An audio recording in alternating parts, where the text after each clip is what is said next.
On board merchant ships, we usually operate at 3-phase, 440 volts, 60 Hz alternating supply. But the object of this video is to understand why we use high voltage on board ships. What are the advantages and what do you gain exactly by using high voltage? For that to understand, we have to know how high is the voltage used on board ships. So with respect to the marine environment, low voltage is said to be any voltage or the ship's operating voltage which is less than 1000 volts, and high voltage is termed as any voltage or the ship's operating voltage more than 1000 volts.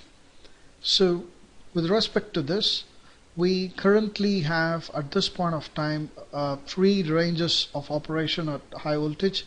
One is 3.3 kV, and the other is 6.6 kV, and the third is 11.1 kV. So these 3 classifications are usually encountered on board merchant ships. 3.3 kV is the rarest to find, and we have some container ships or some specialized vessels like research ships, and 6.6 kV is used mostly by the LNG ships, both motor and steam vessels, and 11.1 kV can be found only on board passenger ships or some drill ships or even sometimes some FPSOs. So let's now see why we use high voltage, either 3.3, 6.6 or 11.1. Now let's start with the basic. We all know that the Ohms Law states that power in any circuit is V into I. I'm just writing the formula to understand it easily, and if it's going to be a 3-phase circuit as we used on board, it's root 3 V into I into cos phi, and this is being the power factor of the load. So now for time being I'm going to neglect this cos phi factor and root 3 just for simplicity and understanding. So I assume P is equal to V multiplied by I. Now let's understand, for a given power, let's say 440 kilowatts is the power. I'm going to operate the ship at 440 volts. So what will be the current? It will be roughly 1000 amps. I have neglected the cos phi, that's the power factor. So to operate a ship at 440 volts, I have to design the cables and everything for 1000 amperes to achieve a load output of 440 kilowatts. Now I'm going to operate the ship at, just for example, let's say 1100 volts. Now the required amperes drops to 400 amps. That's fantastic. So I just need to design the cables just for 400 amps. And if at all I increase the voltage to 11,000, and now the required amperes is just 40, which is still less.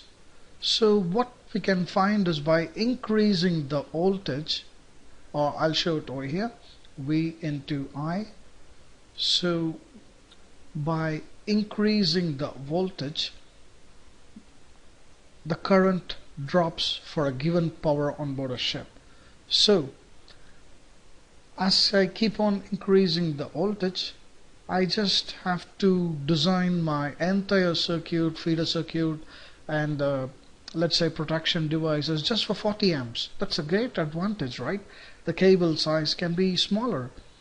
Obviously it's known that you all know that the cable what I'm going to use for 1000 amperes will be thicker and 40 amperes will be very thin. So I'm going to let's say save huge amount of money over it, or space, weight, everything. Now let's talk something on losses. I'm not going to talk on iron loss or copper loss individually. Generally losses, which is majority, is contributed by I square R. R being the resistance of the circuit or load, and I being the current in the load circuit. Now R remains same. Let's say I have a ship with fixed electrical motors, fixed load like galley, heating stuffs, lights, etc. So R is fixed. With 440 volts, I'm gonna have, let's say, previously we have calculated with 440 volts, we're going to have 1000 amp circuit. So with 11,000 volts, we have 40 amp circuit. Now just bring this 1000 amp in this formula. If the amps is going to be too much high, let's say 1000 amps, so my losses are going to be square of the amperes. 1000 square will be my losses, which is huge. However, if I say, let's say I design my circuit for 40 amps, when you put it in this formula, now 40 square is comparatively very less when compared to 1000 square. So my losses is going to completely depend on square of the current. That's the reason we reduce or bring down the current by increasing the voltage. And let's now see about the short circuit or fault protection circuits and how we design or what are the advantages we get by using high voltage. Let me draw a circuit, simple circuit for you. This is generator 1 and this is the circuit breaker, and this is the bus bar, and this is going to be supplied to the load. Okay, and I have one more generator, and this is the circuit breaker, bus bar, and this is the feeder circuit breaker, and a similar load. I'm showing two bus bars just to understand the concept. Actually, on board ship you'll have maybe bus bars connected together. So let's say this generator number 1 is 1000 kVA, 3-phase, 60 hertz, and it operates at, let's say, 415 volts. I'm not taking 440 just to get a fresh idea. I'm just saying 415 volts. Now this generator is also 1000 kVA, 3-phase, 60 hertz, and let's say it operates at 6600 volts. Now both the generator and the bus bar or the supply circuit has equal load. Let's say some 800 kilowatt or something. Let's say we'll assume it. Now the full load current for this circuit, I'll just change the color. Full load current on this circuit will be roughly 1400 amp. Now you got to calculate the full load current by using the formula P power is equal to √3 V into I into, if you want you can put cos phi, but I neglect it now, √3 VI, that's it I'm going to use. So I get the full load amperes to be 1400 amperes. So now what I have to do is to protect my generator and all of the circuit, let's say the supply circuit and the feeder circuit, I have to design my protection devices roughly, as a thumb rule, 10 times the full load current. So 10 times of 1400 amps is 14 kiloamperes. So I have to match my circuit breaker and other protection devices for 14 kiloamperes.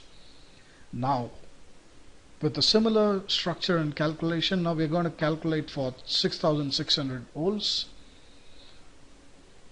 Alright, so similarly calculate with the help of the formula √3 V into I.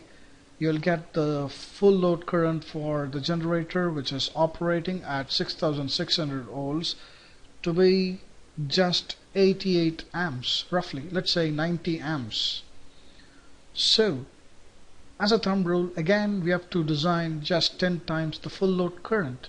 So I have to design my circuit breakers just for 90 into 10, that is 900 amps.